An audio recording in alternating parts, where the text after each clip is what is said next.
The bridge of the Zortak command vessel hummed with a quiet efficiency that spoke of millennia of technological refinement. Captain Vexera watched the holographic display of Earth with a mixture of professional detachment and mild curiosity. Countless planetary assessments had taught the seasoned captain that most emerging species followed predictable patterns of development. Earth appeared unremarkable at first scan. Primitive communication networks, rudimentary space exploration, and a planet still deeply divided by political and economic boundaries. The preliminary reports suggested a species barely capable of unifying its own planet, let alone mounting any meaningful resistance to galactic expansion. Preliminary assessment complete, announced Sub-Commander Krulnak, his multifaceted eyes scanning multiple data streams. Technological capability, Level 2. Potential for resistance, minimal. Recommended approach, standard colonization protocol. Vexera's tentacle-like appendages moved across the holographic interface, zooming into various geographical regions.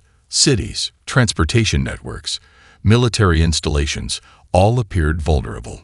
The Zortak Confederation had absorbed hundreds of developing species. This would be no different. Unbeknownst to the alien observers, something extraordinary was happening on the planet below.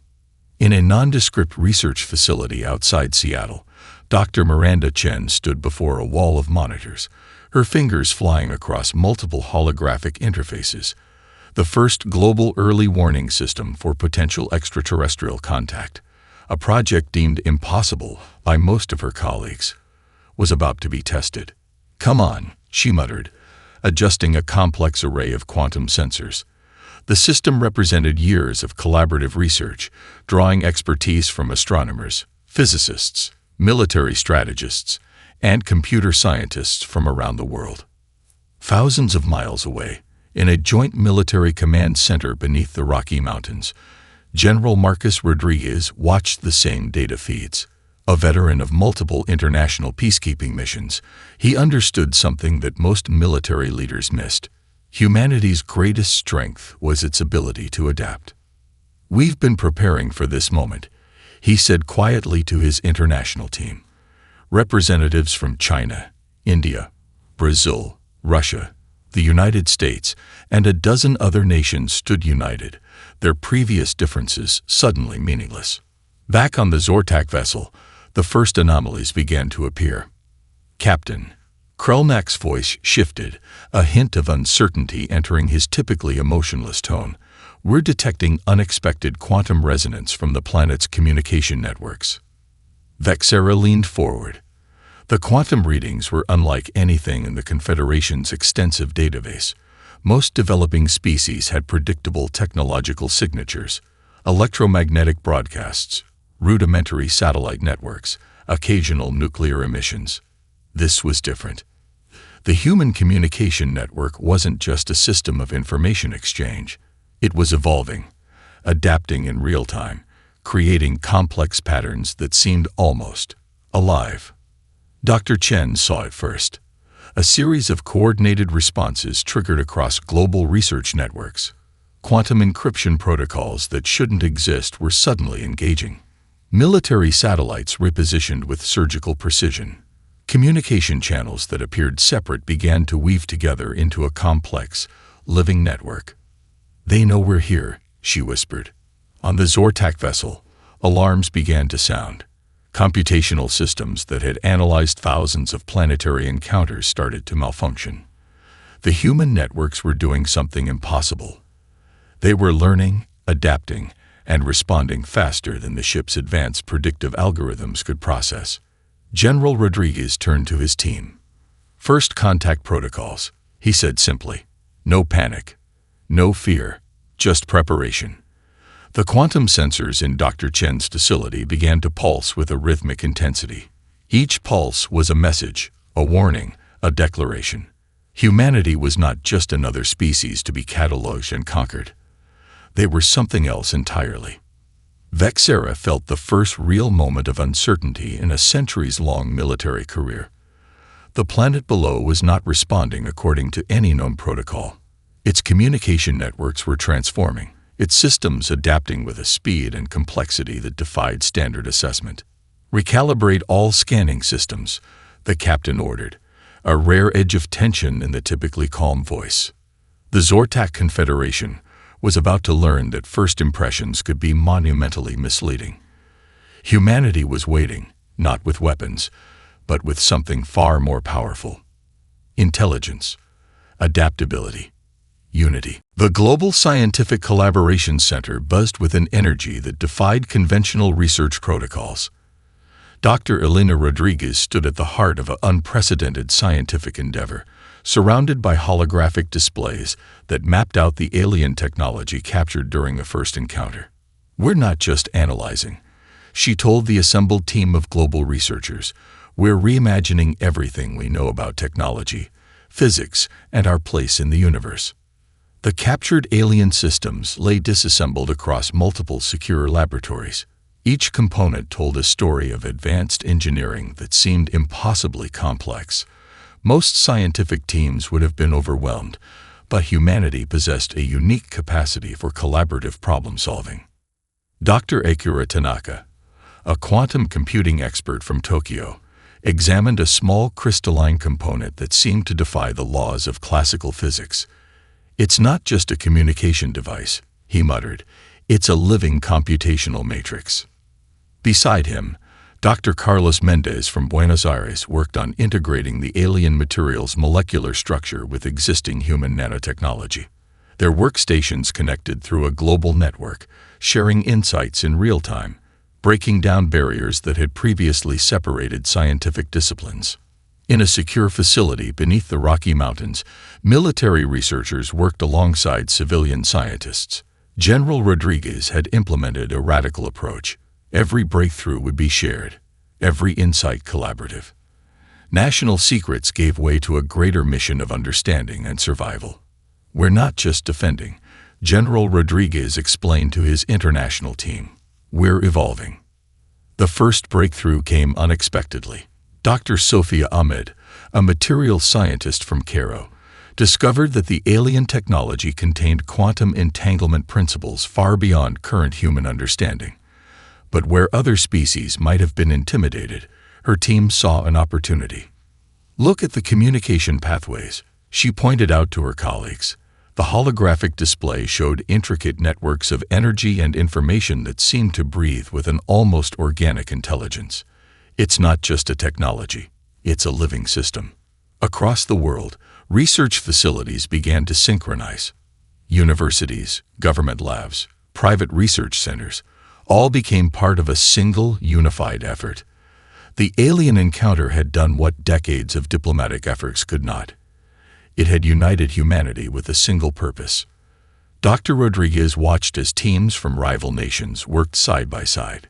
Chinese quantum physicists collaborated with American engineers. Russian materials scientists shared insights with Brazilian computational experts. The barriers of language, culture, and previous conflicts dissolved in the face of a greater challenge. "We're rewriting the rules of technological development," Dr. Tanaka explained during a global conference broadcast. "Every hour, we're learning more about the alien technology than they likely expected us to understand in decades." The captured alien systems became more than just objects of study.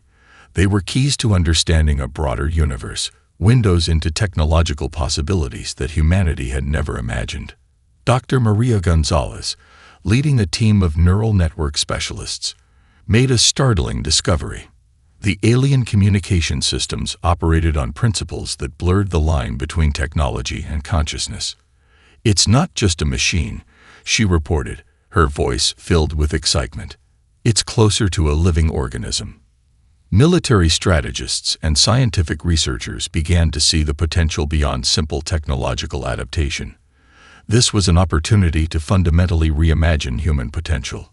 In a breakthrough moment, Dr. Mendez's team successfully integrated a fragment of the alien quantum matrix with a prototype human adaptive computing system. The results were beyond anyone's expectations. The system began to learn, adapt, and predict with a speed and complexity that seemed almost miraculous. "We're not just reverse engineering," Dr. Rodriguez told her global team. We're having a conversation with technology itself. The alien technology had been meant to demonstrate superiority. Instead, it became the catalyst for humanity's greatest leap forward. Every attempt to categorize, contain, or control humans revealed another layer of their remarkable adaptability.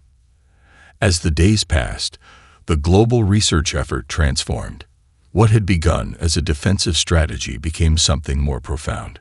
Humanity was not just responding to a threat. They were expanding the very boundaries of technological understanding. The Zortak Confederation had intended to classify humanity as a primitive species. Instead, they had awakened a sleeping giant of innovation, collaboration, and unbounded potential. The universe was about to change, and humanity would be at the center of that transformation. Major Sarah Chen studied the holographic simulation with intense concentration. The room around her buzzed with a quiet intensity, filled with strategists from every corner of the globe. Their task seemed impossible. Develop a strategic approach against a technologically superior alien civilization that had conquered hundreds of species. Traditional military doctrine would have suggested a defensive strategy. Conventional wisdom recommended caution, careful planning, and measured responses. But humans weren't anything but conventional. We're not going to fight their war, Chen announced to the assembled team. We're going to fight our own. The simulation displayed multiple potential scenarios, each more complex than the last. The Zortak Confederation had a predictable approach to conflict, hierarchical, structured, relying on overwhelming technological superiority. Humanity's strength lay in something entirely different: unpredictability. Dr. Marcus Adebayo, a behavioral psychologist specializing in complex systems, stood up. Their military structure is fundamentally rigid, he explained. They categorize, they plan, they execute, but they cannot comprehend true creativity. The team began to map out strategies that defied every known principle of galactic warfare. Where alien tacticians expected linear responses, humans would introduce chaos. Communication networks would become weapons. Cultural understanding would transform into psychological warfare. In orbit, the first signs of human strategy began to emerge. The Zortak vessel tracked what appeared to be standard communication signals, but these were anything but standard. Each transmission was a puzzle, a multi-layered message designed to confuse, misdirect, and ultimately destabilize the alien computational systems. It's not about defeating them, Chen explained. It's about making them question everything they understand about conflict. Global media became an unexpected battlefield.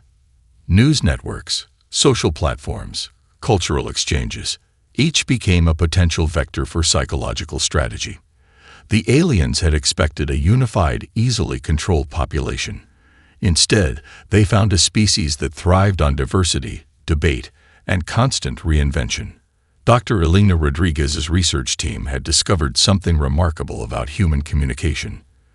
Unlike most species that relied on direct, linear information exchange, humans communicated through layers of meaning: humor, sarcasm, metaphor. These were weapons more complex than any physical technology. They won't understand us, Rodriguez told her colleagues. And that's exactly the point. Military satellites began to broadcast seemingly random patterns of information. Cultural content mixed with technical data. Historical documentaries intertwined with complex mathematical algorithms. To the Zortak computational systems, it appeared as meaningless noise. In reality, it was a sophisticated form of information warfare. General Marcus Rodriguez oversaw the global strategic response. We're not just defending, he told his international team. We're rewriting the rules of engagement. The first alien probe attempting to gather intelligence found itself trapped in a labyrinth of human creativity. Every attempt to categorize, to understand, only revealed more complexity. Cultural references became code. Historical narratives transformed into strategic communications. Linguists worked alongside computer scientists, creating communication systems that were simultaneously art, mathematics, and psychological warfare. The Zortak had encountered species that resisted. They had conquered civilizations that fought back. But they had never faced a species that could turn communication itself into a weapon. Humanity's greatest strength, Dr. Adebayo noted, is our ability to find connections where others see only chaos. The strategy went beyond military confrontation. It was a total reimagining of conflict. Economic systems became adaptive. Cultural exchanges became intelligence networks. Every human interaction became a potential point of strategic advantage. Quantum communication systems began to display patterns that defied alien understanding. Were these military communications, cultural exchanges, mathematical explorations? The Zortak could not determine.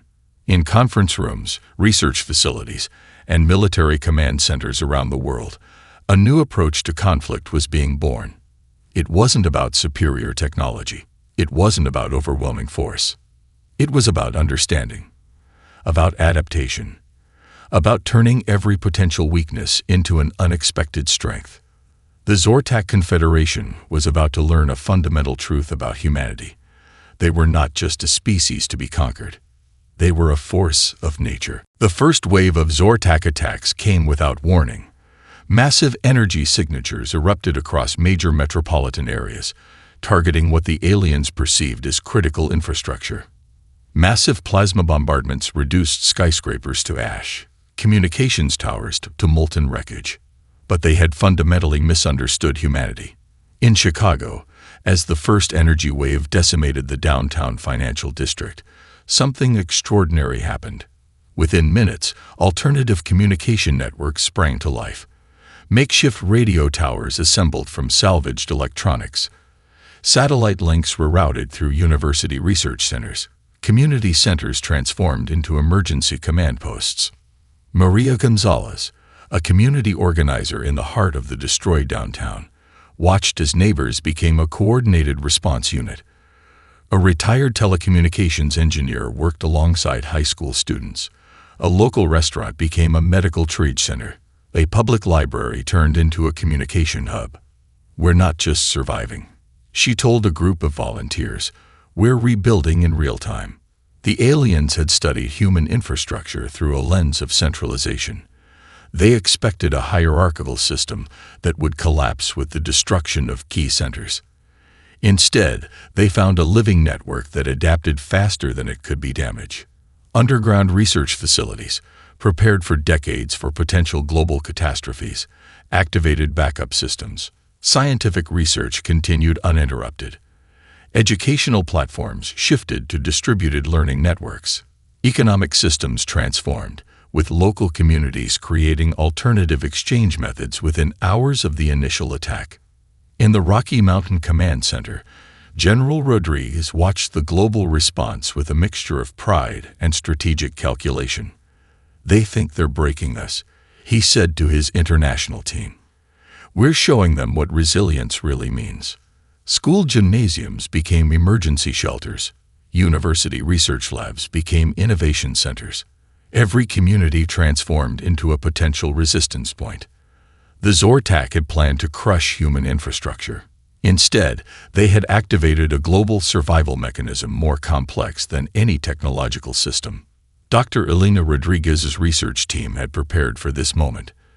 Distributed communication systems, developed over decades of collaborative research, now proved their worth. When major communication towers fell, local networks rose to replace them. Each destroyed infrastructure point became an opportunity for innovation. In rural communities, farmers and local technicians created communication networks using modified agricultural equipment. Solar panels and wind turbines became emergency power sources. Every vehicle, every piece of equipment became a potential tool of resistance. The attack revealed something the Zortak could not comprehend. Human resilience was not about individual survival, but collective adaptation. Refugee centers became centers of innovation. Displaced scientists collaborated on emergency technologies. Students developed communication protocols. Retired military personnel trained local defense units. The line between civilian and strategic response blurred completely. We are not broken. A broadcast message spread across global networks. We are reconfiguring.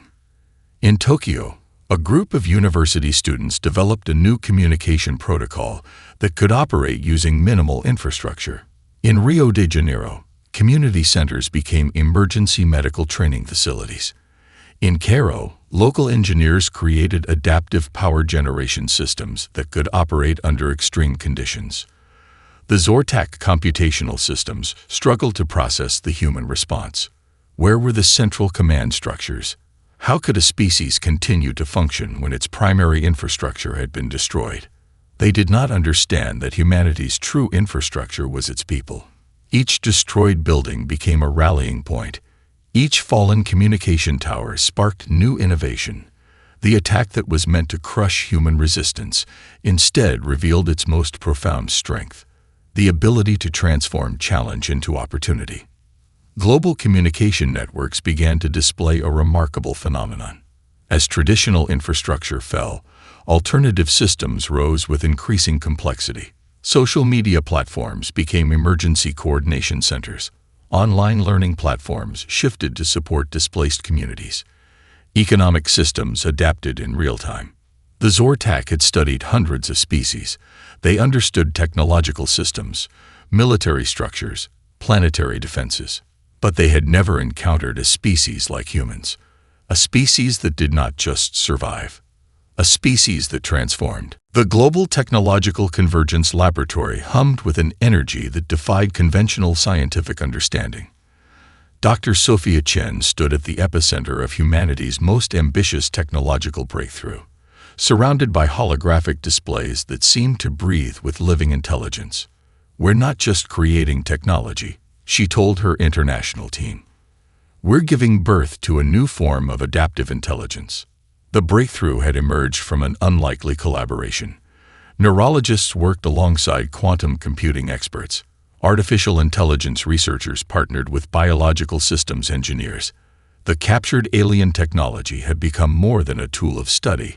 It was a catalyst for a fundamental reimagining of intelligence itself. Dr. Marcus Adebayo, leading the neural network research team, pointed to a complex holographic model. The alien systems operate on principles we previously thought impossible, he explained. It's not just a computational matrix. It's a living, adaptive system that blurs the line between technology and consciousness. Each breakthrough came with unprecedented speed. Where traditional research might take decades, humanity was making revolutionary discoveries in weeks. The alien technology had provided a key, a glimpse into a form of intelligence that transcended traditional computational limits. In a secure facility beneath the Andes Mountains, a prototype adaptive system began to take shape. It was more than a computer, more than an artificial intelligence. It was a hybrid system that combined biological neural networks with quantum computing principles derived from the alien technology.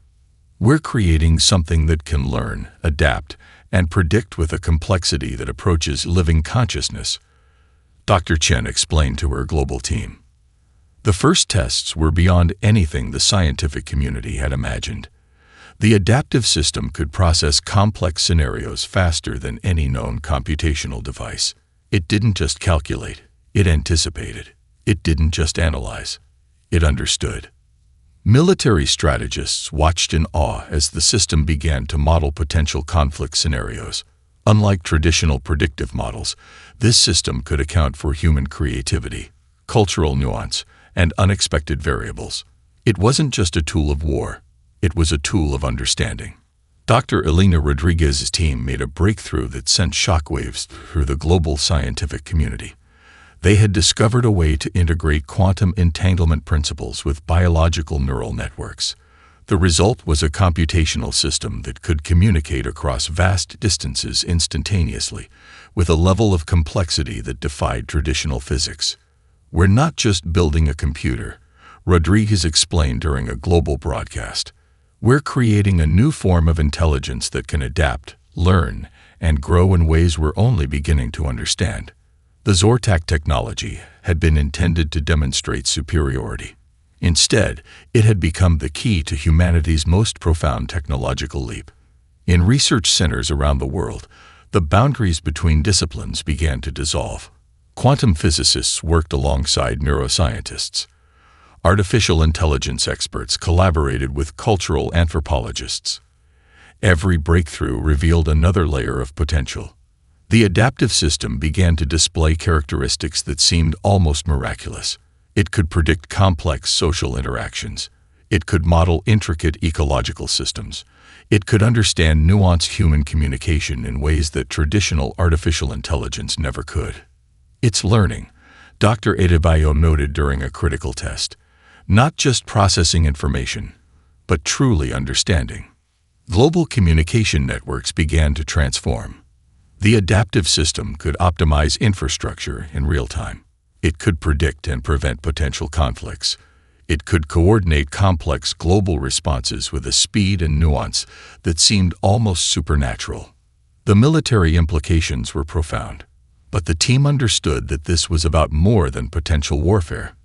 This was about understanding, about connection, about expanding the very boundaries of human potential.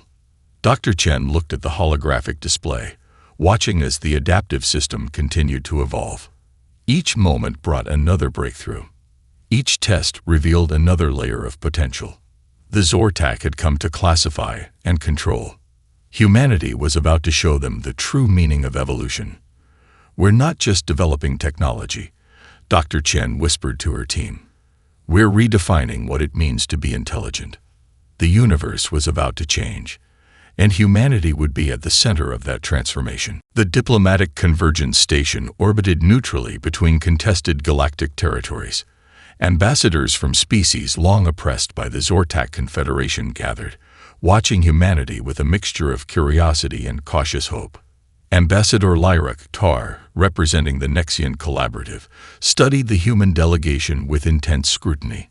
Her species had endured centuries of indirect control by the Zortak. Their cultural autonomy slowly eroded through economic manipulation and strategic marginalization. Humans are different, she told her chief diplomatic advisor.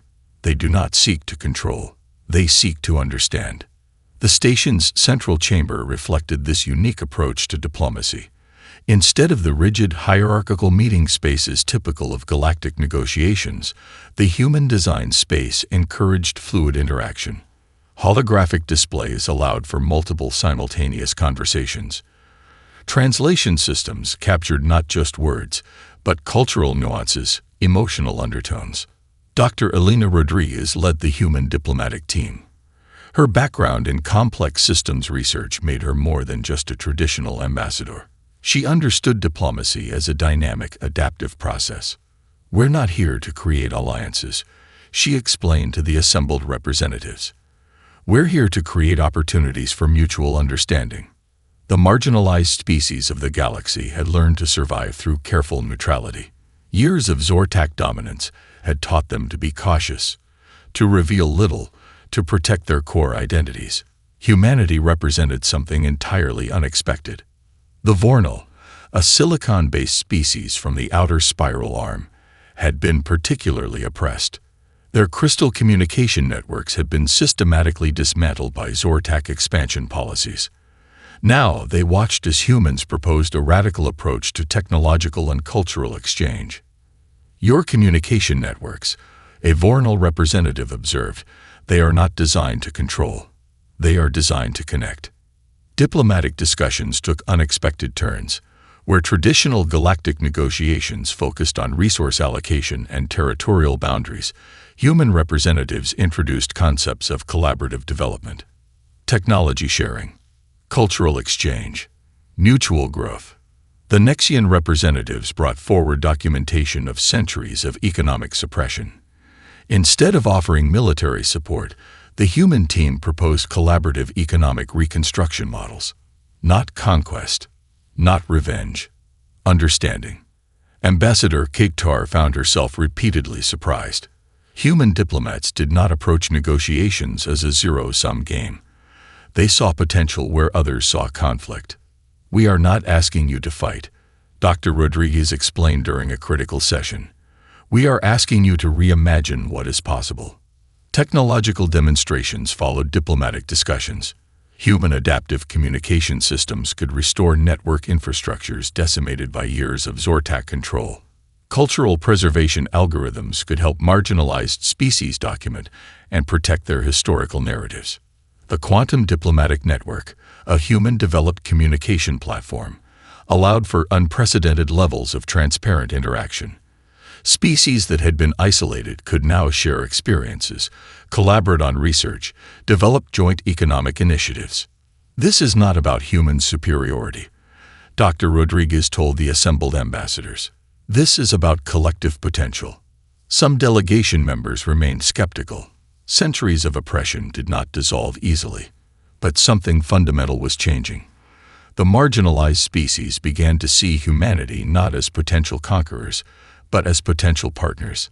The Zortak Confederation had maintained control through a strategy of division. Keep species isolated. Limit communication. Control information networks. Humanity was doing the exact opposite. Technical working groups formed spontaneously. A Nexian quantum physicist collaborated with a human materials scientist. Vornal communication experts worked alongside human cultural researchers. The boundaries between species began to blur. Ambassador Qatar watched these interactions with growing understanding. Humanity was not offering salvation. They were offering collaboration, partnership, a fundamentally different approach to galactic interaction. They do not want to lead, she realized. They want to enable. As the diplomatic sessions continued, something remarkable happened. Species that had been enemies for generations found common ground. Technological challenges became collaborative opportunities. Cultural differences became sources of mutual fascination rather than conflict. The Zortak Confederation had built an empire through control. Humanity was building something entirely different, a network of mutual understanding. The assault began not with weapons, but with information. Billions of quantum-encrypted signals cascaded through the Zortak communication networks. Each transmission was a precisely calculated disruption, a digital symphony of technological warfare that defied every known principle of galactic conflict. General Sarah Chen stood in the Global Command Center, her eyes reflecting the complex holographic displays that tracked the multidimensional assault. This was not a traditional military strike. This was a total systems intervention. We're not destroying, she explained to her international team. We're redesigning. The first wave targeted the Zortak computational infrastructure, not with destructive algorithms, but with adaptive systems that could simultaneously communicate, analyze, and transform. Where traditional military strategies sought to disable, humanity's approach was far more nuanced. Communication networks became battlefields. Economic systems transformed into strategic platforms. Cultural information flowed like a living network, destabilizing the rigid Zortak control mechanisms. Dr. Marcus Rodriguez, leading the adaptive intelligence team, watched as their developed systems began to interact with alien networks. We're not just attacking, he noted. We're engaging in a conversation that their systems cannot comprehend. The assault had been years in preparation. Every diplomatic interaction, every technological exchange, every moment of cultural research had been building towards this moment. The marginalized species that had joined humanity's collaborative network now became active participants in a revolutionary intervention. Vornal communication experts introduced quantum disruption algorithms.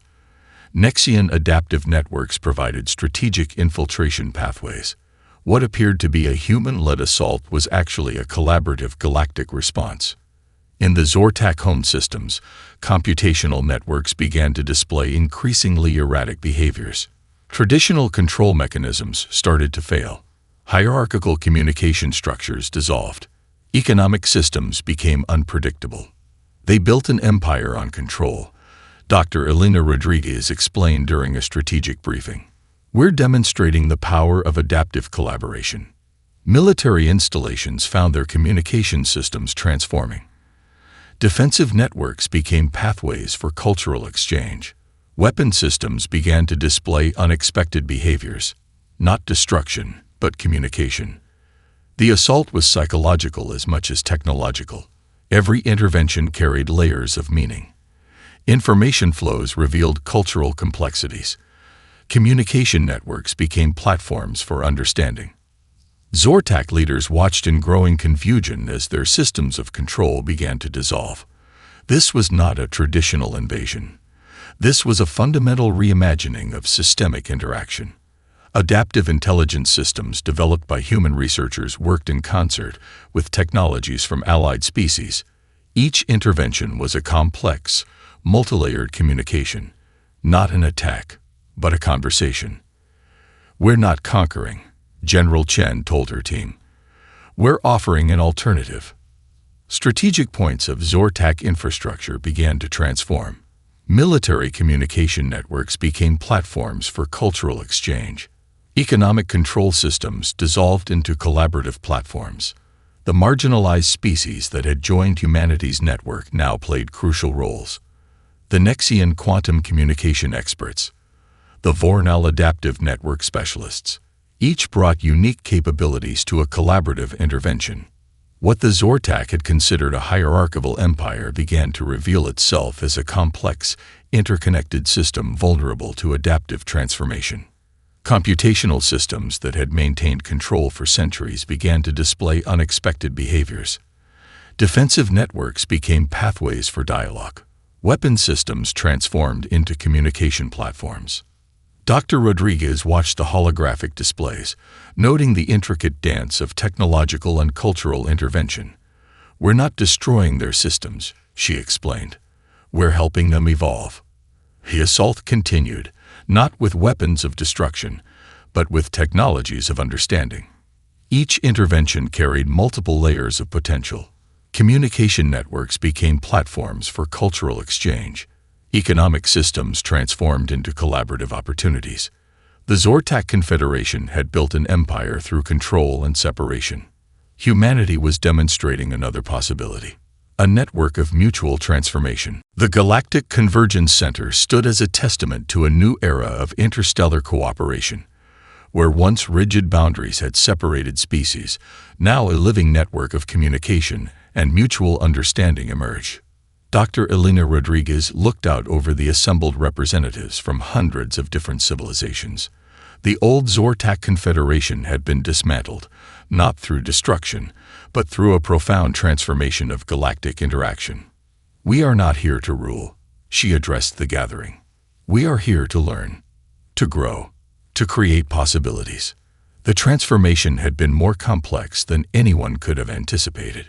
The adaptive technologies developed during the conflict now became tools of unprecedented collaboration.